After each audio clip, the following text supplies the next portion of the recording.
ओम नमः शिवाय प्रिय दर्शकों। 48 दिन का समय 28 जुलाई से लेकर के अर्थात 13 सितंबर तक का जो समय है वो मीन राशि वालों के लिए भाग्योदय हो रहा है। आपका मंगल भाग्येश लक्ष्मी नामक राजयोग बना करके त्रिकोणेश होकर के केंद्र में बैठे हैं। केंद्र में बैठ करके आपके प्रोफेशनल हाउस को देख रहे हैं, आपको देख रहे हैं, आपको शरीर को देख रहे हैं, आपके सोर्स ऑफ इनकम को देख रहे हैं और आपके बैंक अकाउंट को देख रहे हैं। यानी कि भाग्य जब इन क्षेत्रों को देखे, अर्थात 3 क्षेत्र हैं। कौन-कौन से? एक आपका प्रोफेशनल लाइफ है, आपका मान-सम्मान का, आपका पद प्रतिष्ठा का ग्रह है, उस भाव को देख रहे हैं। दूसरा आपके हेल्थ को देख रहे हैं। तीसरा आपका अकाउंट को देख रहे हैं, यानी कि सेविंग को देख रहे हैं। अर्थात ये ग्रह आपके लिए कितना पावरफुल है, ये सब कुछ देगा या नहीं देगा, क्या कुछ होगा? वैसे प्रथम दृष्टि में देखें, प्रथम दृष्टया तो ये 100% आपको इन क्षेत्रों में आपको सफलता देता हुआ दिखाई दे रहा है। 100% आपको सफलता मिल रही है। लेकिन हम जैसे ही गहराई में जाते हैं, तो गहराई में जाते ही ये मंगल खल अवस्था में है, अर्थात ये कन्या राशि में। कन्या राशि का ग्रह मंगल, खासकर मैं बोलूँगा, खल अवस्था का होता है। शास्त्रों के हिसाब से दीप्तः, स्वस्थः, मुदितः, शांतः, शक्तो, निपीडितो, भीतः, विकलः खलश्च कहा है। यानी कि ये जो मंगल है, वो मंगल का शत्रु बुध है और जो कन्या राशि है वो शत्रु का ही है। तो अब ऐसी स्थिति में क्या कितना परसेंट, 100% आपको रिजल्ट मिलेगा या उससे कुछ कम होगा? तो शास्त्र कहता है, जब ग्रह भाग्येश मंगल कन्या राशि में होता है तो अपने कमाई से, अपने सोर्स ऑफ इनकम से, अपने घर गृहस्थी को चलाना भी मुश्किल होता है। कोई भी ग्रह, ना भाग्य की बात नहीं कर रहा हूं मैं, केवल कोई भी ग्रह अगर वो खल अवस्था में हो, अपने बीवी बच्चों को, अपने परिवार को, उसको पालना भी मुश्किल होता है, बड़े मुश्किल से वो पाल पाता है।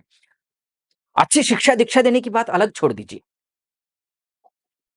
तो क्या ऐसी स्थिति में जो लक्ष्मी नामक राजयोग बना रहा है, उसके ऊपर से शनि की दृष्टि है, उस पर तो मैं विशेष बात करूंगा ही, क्योंकि दोनों एंटी प्लैनेट हैं और इस विषय का मूल जो सब्जेक्ट है वो यही है कि शनि की दृष्टि मंगल पर है और ये 48 दिन 47 दिन तक है। और ये जो शनि एंटी प्लैनेट है, एक वायु तत्व का है, यानी कि बिल्कुल हवा है, और दूसरा अग्नि तत्व का है। अग्नि तत्व, जहां जंगल में आग लगती है, आग जो फैलती है ना जंगल में, वो क्यों फैलती है?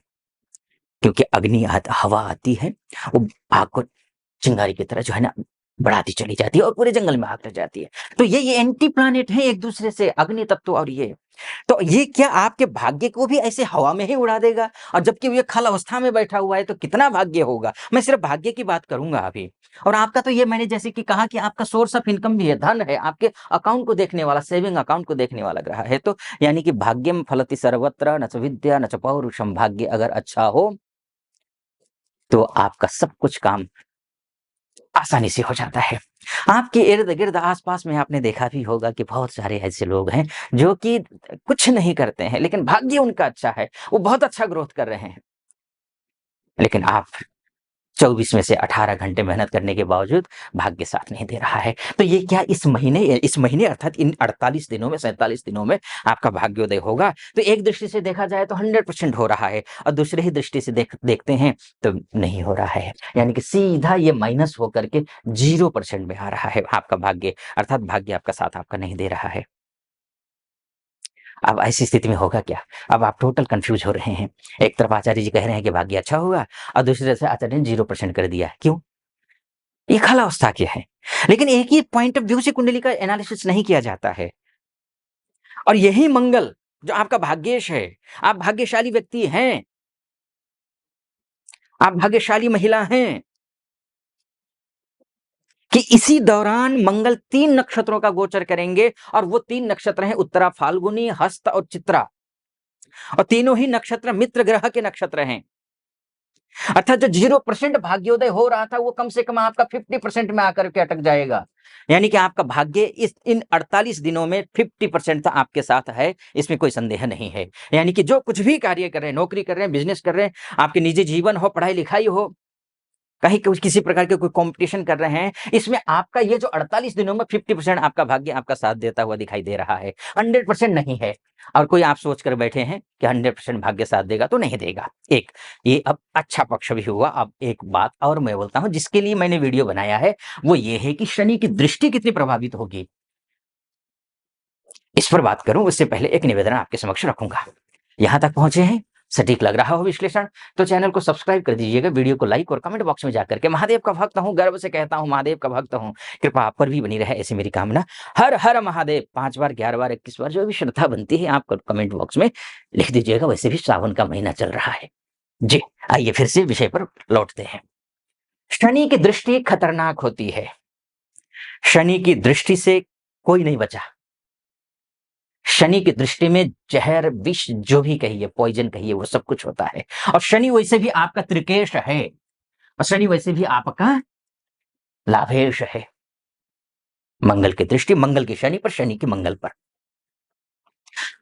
क्या सावधानी बरतनी है वो समझ लीजिए। मैंने भाग्य की बात तो कर दी, अमूमन आपका ठीक रहेगा, 50% ठीक है, जो कुछ भी काम करते हो। मैं डिटेल में नहीं जाऊंगा, लेकिन मैं ये बोलूंगा कि आपको अपना स्वास्थ्य का ध्यान रखना है। अगर आपको सर्जरी करानी है तो सावधानी से करवाइए। आप ऑपरेशन करने के लिए जा रहे हैं, आप बिल्कुल सोच समझ करके ऑपरेशन कीजिए, अच्छे डॉक्टर से मिलिए, अच्छे हॉस्पिटल में जाइए, बराबर दवाई लीजिए। अगर आप शुगर के पेशेंट हैं, अगर आप बीपी हाई या लो है, तो आप सावधानी बरतिए। गाड़ी बहुत सावधानी से चलाइए, अन्यथा दुर्घटना के शिकार हो सकते हैं इन 48 दिनों में। आपका खासकर न केवल आपका परिवार प्रभावित हो सकता है, बीमारी से, दुर्घटना से, रोग से और ऋण से। आप तो स्वयं पड़े होंगे ही, आपके जो ग्रह है अपने परिवार को भी लपेट लेगा। तो उपाय क्या है ये समझ लीजिए। हनुमान चालीसा का पाठ करना है, इससे बेहतर उपाय दूसरा हो नहीं सकता। और तरीका क्या है हनुमान चालीसा का पाठ करना?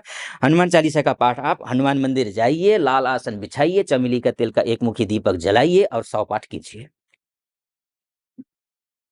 शांति, सब कुछ ठीक हो जाएगा। ज्यादा विस्तार में अब ये मैंने जो ये फलादेश किया है ना, वो सिर्फ शनि मंगल को ही केंद्र बिंदु में रख करके किया है। और अगस्त के महीने का क्या फलादेश होगा, उसमें अन्य ग्रह जो है ना बहुत अच्छा भी फल दे रहे हैं। आप उसको भी आप चेक कर सकते हैं। ये मत कहिए वो देख चुके हैं तो कुछ उसमें और कुछ हो रहा हो तो आप ये मत बोलिएगा कि कॉन्ट्रडिक्शन जो है ना, विरोधाभासी फलादेश हो रहा है, ये मत सोचिएगा। ये मैंने सिर्फ इस पॉइंट को ध्यान रख करके बोला है। ठीक है जी, आप खुश रहें, प्रसन्न रहें, कृपा रहे महादेव की आप पर। और सटीक लगा हो सब्सक्राइब, लाइक और कमेंट जरूर कर दीजिएगा। हाँ, अगर आप अपनी कुंडली के बारे में चर्चा करना चाहते हैं, क्योंकि कुंडली देखिए ये तो मोटा-मोटी तौर पर है, वास्तव में आपकी कुंडली आपका डीएनए है। आप अपनी कुंडली के बारे में चर्चा करना चाहते हैं, महिला हो या पुरुष हो, देश से देख रहे हो या विदेश से देख रहे हो, तो नीचे नंबर है, उस नंबर पे कॉल कीजिए, व्हाट्सएप कीजिए, मेरी टीम से बात कीजिए, अपॉइंटमेंट ले लीजिए, मैं स्वयं आपकी कुंडली का विश्लेषण करूंगा। सटीक लगा हो सब्सक्राइब, लाइक और कमेंट फिर से मैं पुनः आग्रह कर रहा हूं, कर दीजिएगा। ठीक है, फिलहाल खुश रहिए आप। हर हर महादेव।